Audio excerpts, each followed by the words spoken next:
Oke, Assalamualaikum warahmatullahi wabarakatuh. Nah, ini saya lanjutkan yang tadi. Lanjutan aja. Ngobrol-ngobrol.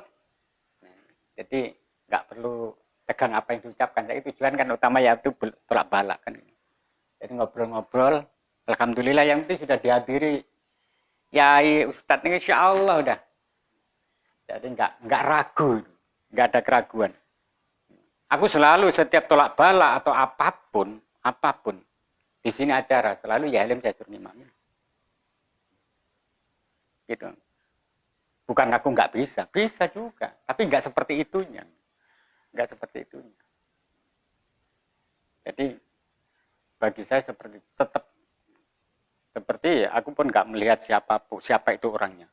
Suatu contoh, kalau kita melihat dalam anunya atau kelemahan yang satu, maka di situ kita nggak tahu kebaikan kelebihan yang lain.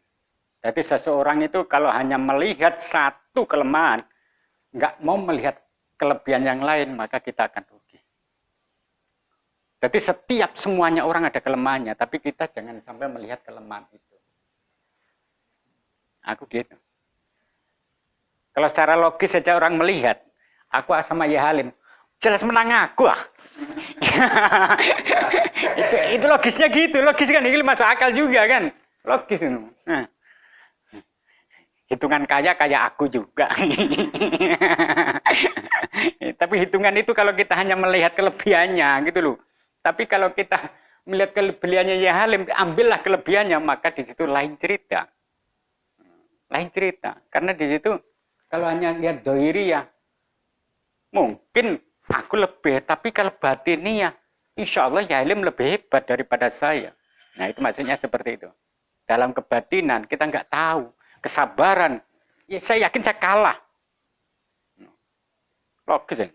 Mungkin saya mengikuti ujian sama seperti Halim, mungkin saya nggak mampu itu. Mungkin aku nggak mampu itu. Makanya sama Allah nggak diuji seperti Halim, karena takut aku nggak mampu. Jadi ukuran nggak sama. Dan seperti itu.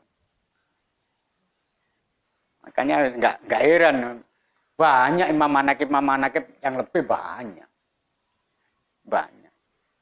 Tapi aku pribadi memang nggak melihat itunya, nggak melihat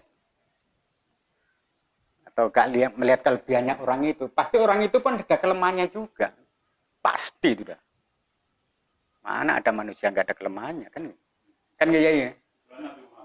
Kecuali hanya itu sempurna. Kalau Nabi Muhammad itu udah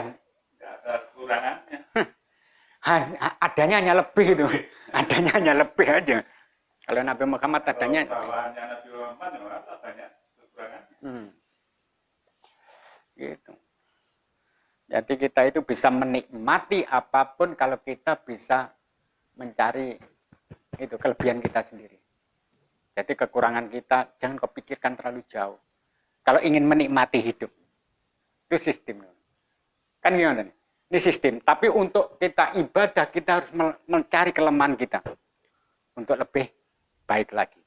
Tapi kalau kita mengingat atau menikmati hidup, jangan lihat kita kesusahan terus. Nanti kita nggak bisa nikmat. Hari-hari kita susah memikirkan kesusahan itu. Mikir.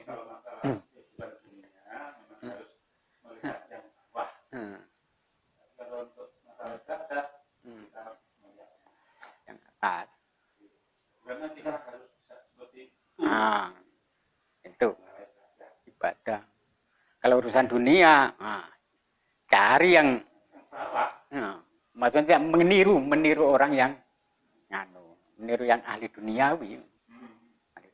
Memang seperti itu. Gimana caranya? Kalau kita mau bersyukur ya, kalau tujuan kita untuk bersyukur memang kita harus melihat yang bawah. Itu duniawi. Mensyukuri, baru hati kita tenang, damai. Saya terus terang aku kalau lihat saudara-saudara saya punya mobil, saya pun nggak heran juga. Saya nggak lihat itu kan. Ngapain dia itu? Bikin saya susah aja. Aku menikmati. Karena yang di bawah saya itu banyak. Saya pernah debat juga urusan Saya itu logis itu, saya logis.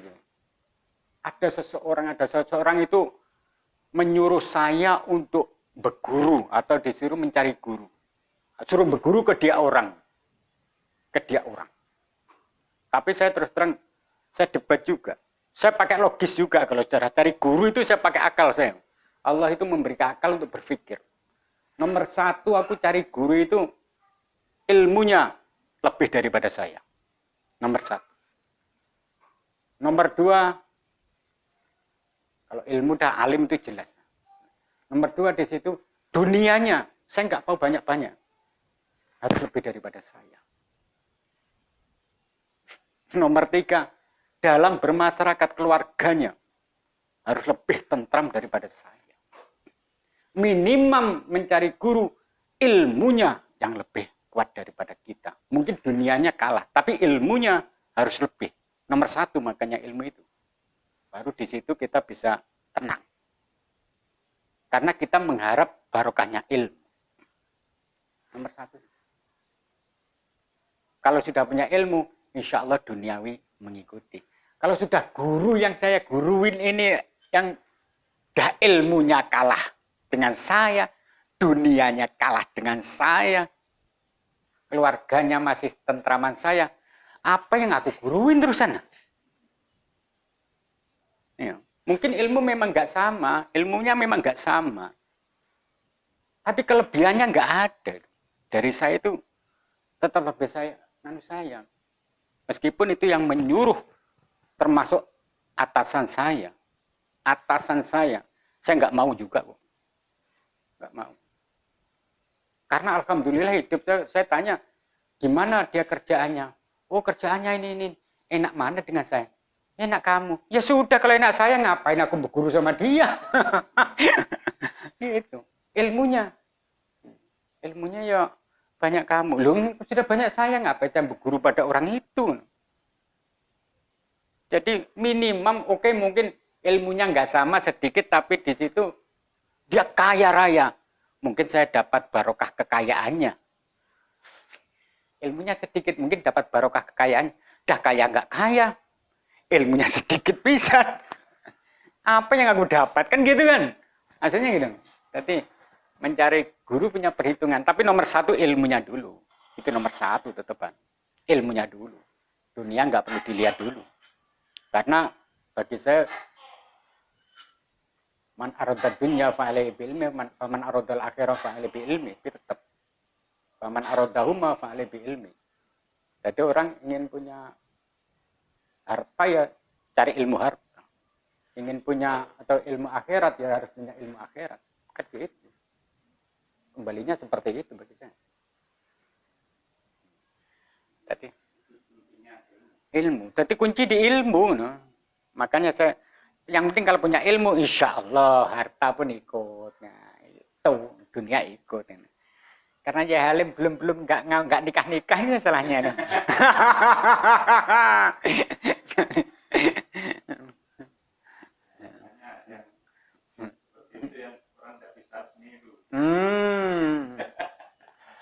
Yang seperti inilah. Jadi kadang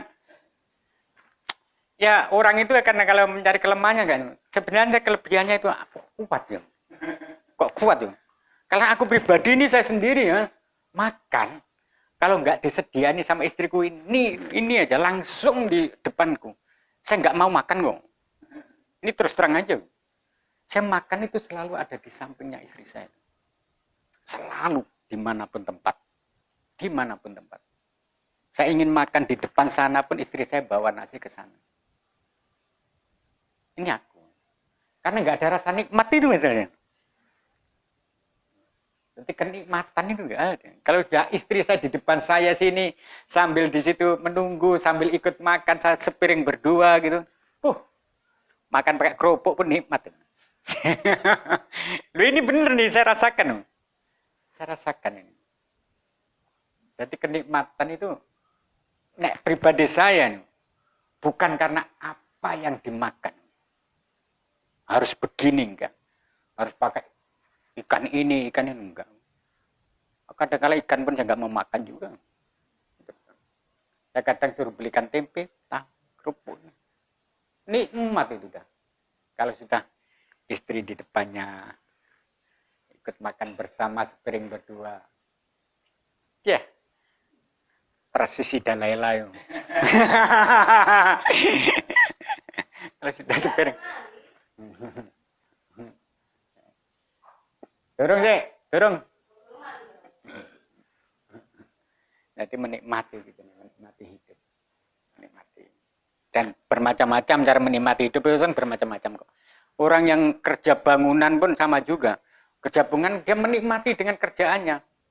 Kita nikmati. Apapun itu. Bagi saya itu. Kalau orang nggak bisa menikmati kerjaannya, dia pun kerja pun insya Allah nggak akan bagus. Kan ngerti Mbak Amri? Jangan ahli ngecat. Coba sampai pikirannya waktu boring sing anu gak jelas. Dadine mboten ngrasai. Itu jelas.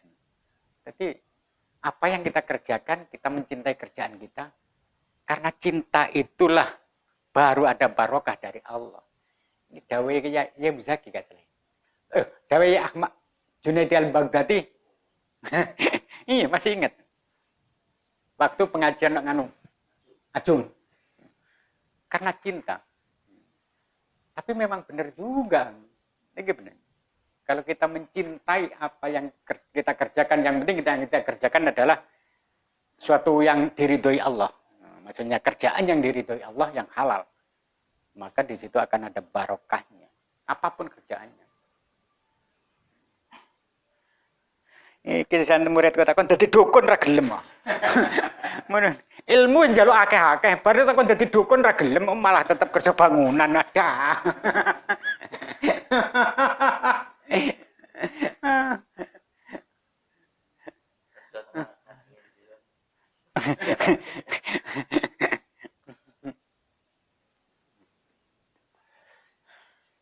Dadi jane yo akeh sing dipelajari ke saking. Kanggone jane nggono wong ngadekne siap tampil ngene siap jane menurut aku wis. Lho aku lho jamin akeh kok murid-muridku jane ngono. Cepet berdiri ngono. Wis gak sawedi aku. Ya nek sing arep wong Banyuwangi jane wedi kena santet tuan. Aku ngomong aku jamin aku. Ngono aku. Aku takonane aku. Nek sampeyan kena santet umpamane aku leren dadi gurumu aku. Leren dadi guru ngene iki aku. Wis sampe ngoten kalau mau ngoten ya. Panjen ngoten kula ngomong masalah nganu arek nganu iku Pekalongan bareng. Niku. Kok Pekalongan? Iya, ya Tuban Pekalongan bareng aku.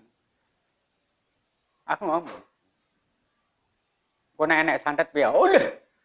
Rugi dadi guru kok kena santet aku ya ngono. Dadi muridku rugi ya nek kena santet aku ya ngono. Terus terang aja. Bagi saya pun, logis aku selalu pakai akal lah. Meskipun ilmu Quran pakai akal. Selagi kita nggak takut, maka di situ insya Allah positif itu ada di badan kita. Yang penting positif, pikiran tenang, ibadah, amalkan ilmunya, barokah. Banyak kelebihan. Dah cukup video ini. Yang belum subscribe ya. Saya mau zikiran manakib, zikir manakib ala Al-Qadiri 1. Guru saya zikir ini. Nah ini Abu Yahya Muzaki Syekh. Ini guru saya. Umurnya insya Allah sudah 75. Insya Allah 75 tahun. Baru aja milad. Baru aja ulang tahun. Mudah-mudahan diberi barakah umur sama Allah. Dan mudah-mudahan tetap diberi kekuatan untuk berjuang. Dan tetap bisa mendoakan jamaahnya. Khususnya saya pribadi. Mudah-mudahan tetap mendapat barokahnya Abu Yahya Muzaki Syekh. Oke, cukup sekian. Assalamualaikum warahmatullahi wabarakatuh.